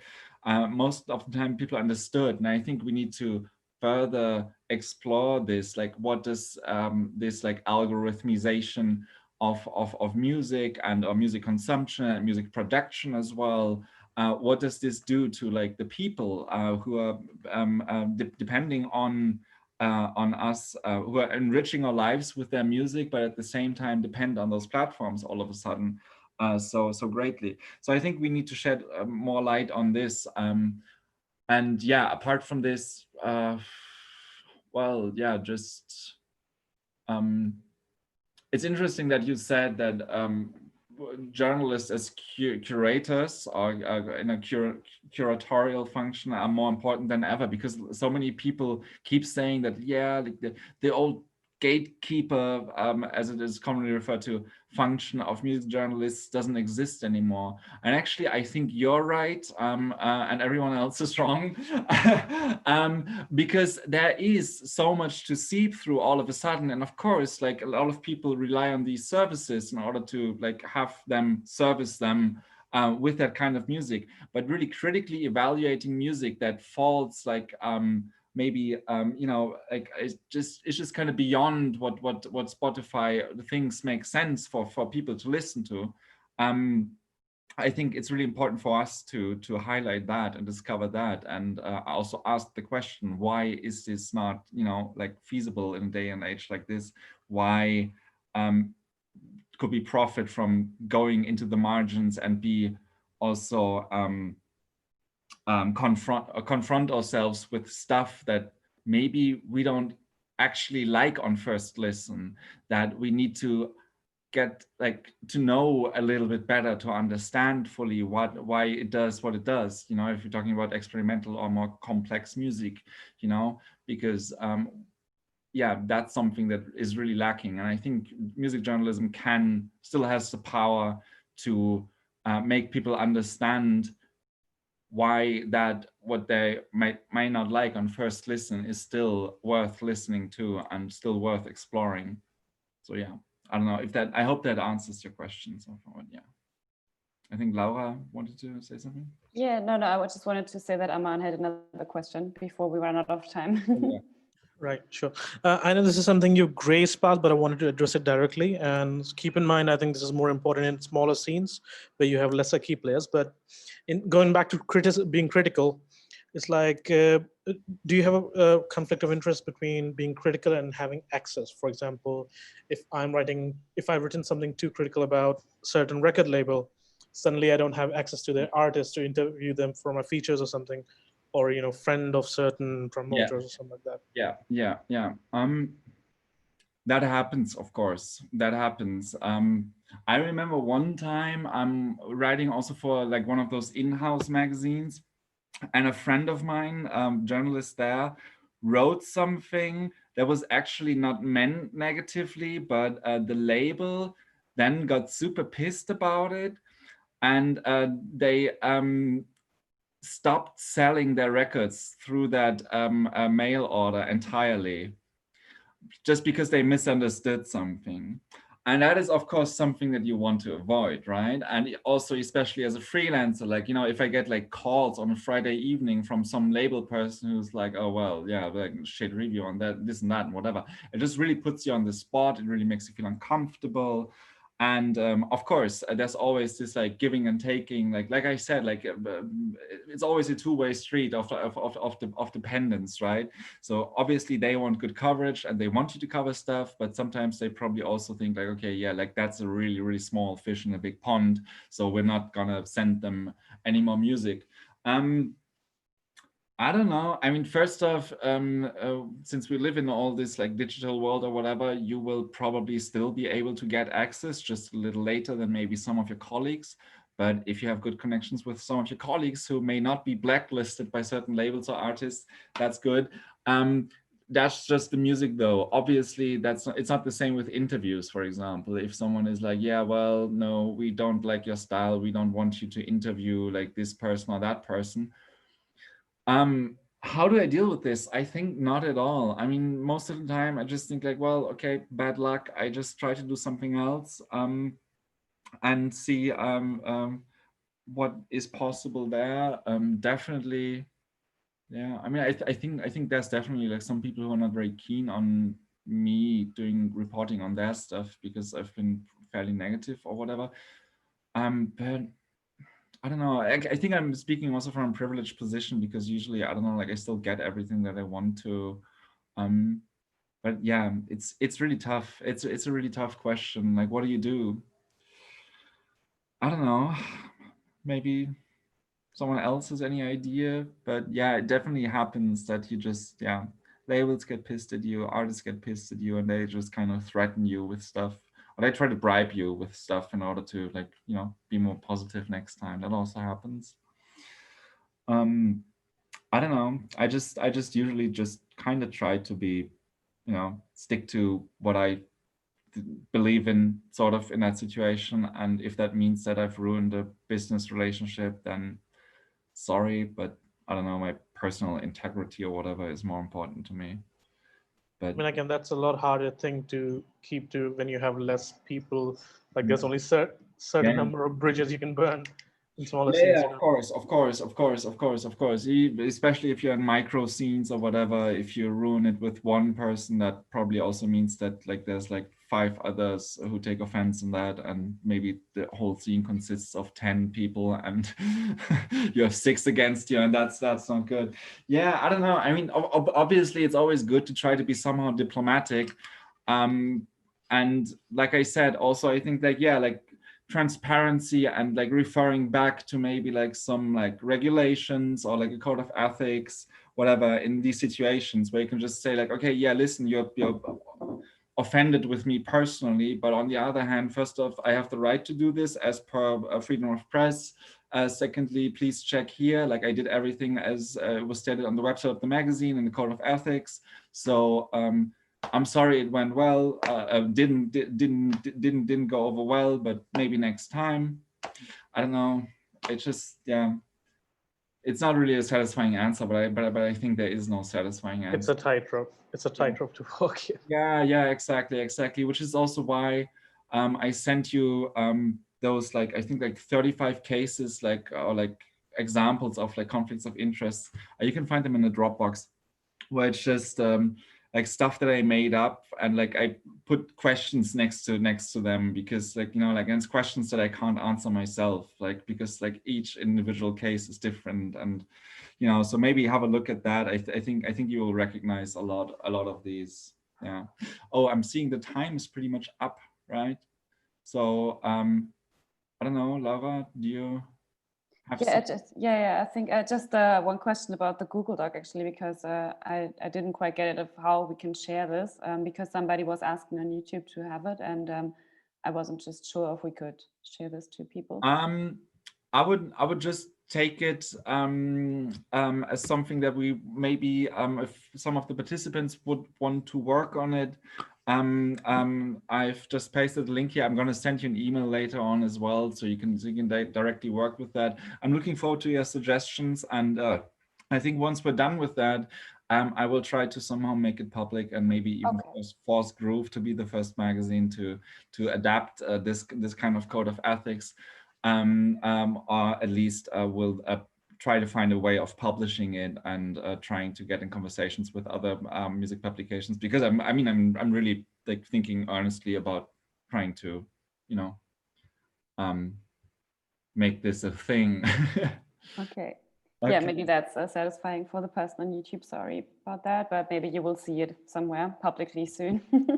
Yeah, thank you so much. I think we need to wrap it up, but and thank you, Steph, for your question. I definitely want to get into this tomorrow. I think we will have some more time to discuss those kind of issues between artists and ourselves.